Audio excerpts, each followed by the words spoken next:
ए मैं दी इश्क दा मुझे मेरी उम्र के सजा कर। अस्सलाम वालेकुम व्यूअर्स, मैं तो आपड़ा दोस्त बशीर अहमद और तुसा देते पे मेरा YouTube channel entertainment funny videos. दोस्तों मैं आया हम पार्क च जिवें रूटीन वाइज अस शूट करेंदे से मेरी टीम आवनी वाली, मैं इंतजार च आं ते मेरे को मुजफ्फरगढ़ शहर च 2 बच्चे मिले। बागू मैं बार बार आता कि पाकिस्तान ने टैलेंट छुपया पे, लेकिन ई पाकिस्तान ने वो टैलेंट की कदर कहनी, क्योंकि हर बंदा अपने पेट के पिछू वधे, हर बंदा पैसे के पिछू वधे। ते तो उन्हें बच्चे का तारुफ भी करे सा, उन्हें बच्चे केड़ी जगह ते रहंदन, क्या है उन्हें क्या क्या क्वालिटी हैं। देखो बंदे च कॉन्फिडेंस सब तो बड़ी शय होंदी है। ते अस इन बच्चे का ना पुछूं, जेड़ी शय मैं दिखाना चाहता वो भी तुसा बच्चे की जुबान सुन सो कि मैं क्या दिखाना चाहता। आंदे उन्हें बच्चे को मेरे नाल बैठन। अस्सलाम वालेकुम। वालेकुम सलाम। क्या ना है? ठीक ना क्या है ना? अली। विवार ई छोटे का ना अली है। केड़ी क्लास पढ़दी? 4 चौथी क्लास से पढ़ते। स्कूल का ना? Unique model public school. Unique school system. Unique school system Muzaffargarh दी ब्रांच चे। ते ए भी तुसा भी उन स्कूल पढ़ दो? कौन? तुसा केड़े स्कूल पढ़ दो? बैतुल माल। ते बैतुल माल स्कूल च केड़ी क्लास से पढ़ दो तुसा? 5। अच्छा वीवर ए तो आपको बच्चे दसेम के ए बच्चे टैलेंटेड हैं, ठीक है।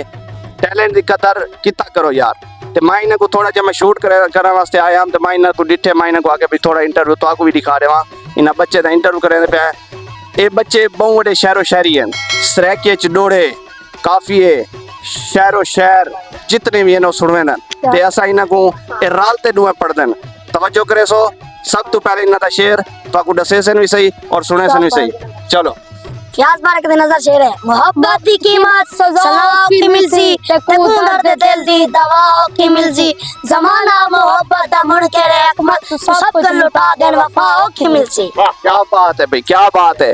वीवर तो सब दिखा हो सो कि इन्हें पहला शेर इन्हें आगे फ्याज बारक दी नजर है, ठीक है। इन्हें बाद इन्हें को अगला शेर सुन दिया है कि वो कहते होते अगला शेर सा को सुने सो। ए ठीक है ओल वेंदा नहीं मैं को मेणे देवण शहर आ गए, हर मेड़ा हाथे ठक लग दे, हाँ मांदे हाथे बाहर आ गए, मजबूर जो हाँ मजबूरियां हैं, उस बेपरवाह नाल प्यार आ गए, उस शख्स मेरे नाल अलवेंदा नहीं मैं को लोग कहें तेरा यार आ गए।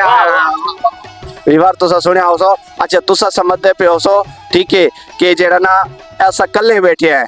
इस टाइम मैं कैमरे की रेंज को लूं, आवाम को पब्लिक को दूर की थी बैठा। आवाम कैमरामैन थोड़ा घुमा दे आवाम दा कि सारे चिदारू आवाम ही आवाम है, ठीक है। और तो आपको आवाम दे ताड़ियां भी दिखे सा कि ताड़ियां वजह से नजर कैमरामैन घुमे सी चा कैमरामैन माय घुमा वेदा जल्दी जल्दी जल्दी घुमा जल्दी। तू आके वाला लगा मजा आ सामने व्यूअर्स ए मतलब इंटरव्यू के दौरान ये लोग इन बच्चे का टैलेंट दे पेन। इन्हें को अगला शेर सुनते हैं, अगला अपना शेर सुने सो। वफा दे बड़का जो पार छोड़ी, हाँ गरीब दा सार छोड़ी, अजान भी फाके न नाराज तू है वद्दा दिल हा उजाड़ छोड़ी। क्या बात है, क्या बात है। सुने भी बार ये देखो ये बच्चे इन्हें दे टैलेंट देखो, इन्हें कॉन्फिडेंस देखो। इन्हें को अगला शेर भी सुनते हैं। मैं यार शूट वास्ते आया, मैं डिठे महीने दी शहरों शहरी भरमार है, शहरों शहरी भरमार है, शहरों शहरी भरमार है। यार मैं आप ग्रेजुएशन हाँ, ठीक है, तालीम याफ्ता, मेरे को इतना शेर नहीं आते जेड़े इन्हें बच्चे ने तख्लीक किया है। इन्हें को अगला शेर सुनते हैं, आओ तवज्जो करो। और गैर हुक्म करे सन तू पूरे करी, तै के बेली ना पूरे तकाजे थी सन, जदा गैरे को कोई जाते धड़का दितू तेरी इज्जत देखी जनाजे में से। क्या बात है, क्या बात है। विवर तो सा सुनिया हो सो।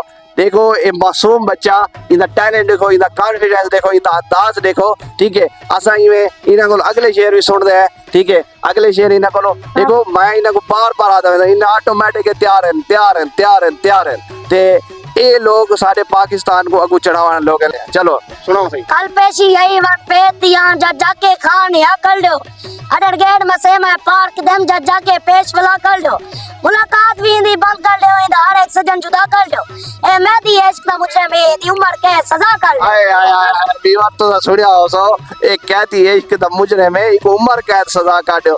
देखो जज दी पेशी अदालत को गेंदते उदे बाद वो इश्क दा लागू किते ते इवें असा अगला इन्हें को शेर सुनदे हैं, ठीक है, कि अगला अपना शेर पेश नजर करे सर। ए मैं अपने इमरान खान दी नजर हक को कर ना हक देंदे हैं, जवान दा रास्ता ढक देंदे हैं, दौर फिरोनी वक्त आ गया है सच लवींदे ढक देंदे हैं, चाहे मुल्क दा मुखले शिकायत किते साडा जेड़ा उंदे संग थी सी रेड लाइट इमरान साडी है और मुल्क दा रंग बेरंग थी सी जा जाते ना का लई खड़ो बोस दिल देख के दंग थी सी असा फाखिर गज वच आदे पे सारा खान छोड़ो ना तो जंग दी सी साडा खान छोड़ो ना तो जंग दी सी इवें इन्हां कोलों अगला शेर भी सुनदे हैं इंदे बाद इंटरव्यू दा क्लोज करेंदे हैं ठीक है ते जेड़ा इन्हां बच्चे नाल इंटरव्यू करना चाहंदे ठीक है मेरे चैनल दे थ्रू मेरा स्क्रीन दे नंबर चलदा पे ठीक है इन चैनल दे थ्रू इन्हां बच्चे नाल मैं राब्ता द्वारा करवे सा इन्हें बच्चे दा इंटरव्यू कराए ठीक है इन्हां को वायरल तुसा करना है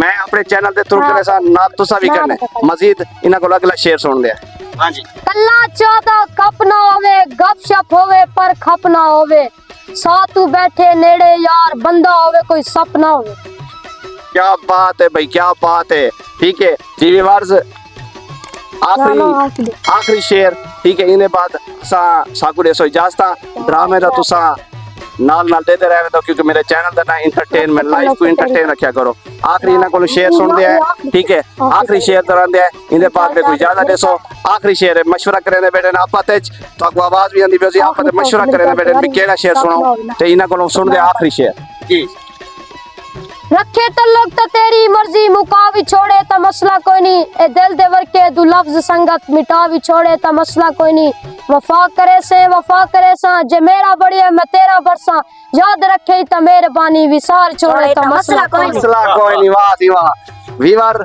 इन्हें बच्चे दा टैलेंट तुसा दिखा हो ठीक है जेड़ा भी इंटरव्यू करना चाहना उसी मेरा स्क्रीन दे नंबर पे ना राब्ता करे सी ना बच्चे दा मैं राब्ता तक करवे सा अपने मेजबान बशीर अहमद को देसो इजाजत पाकिस्तान जिंदाबाद अल्लाह हाफिज वीडियो अच्छी लगी हो तो चैनल को लाइक सब्सक्राइब कमेंट्स और शेयर लाजमी करें।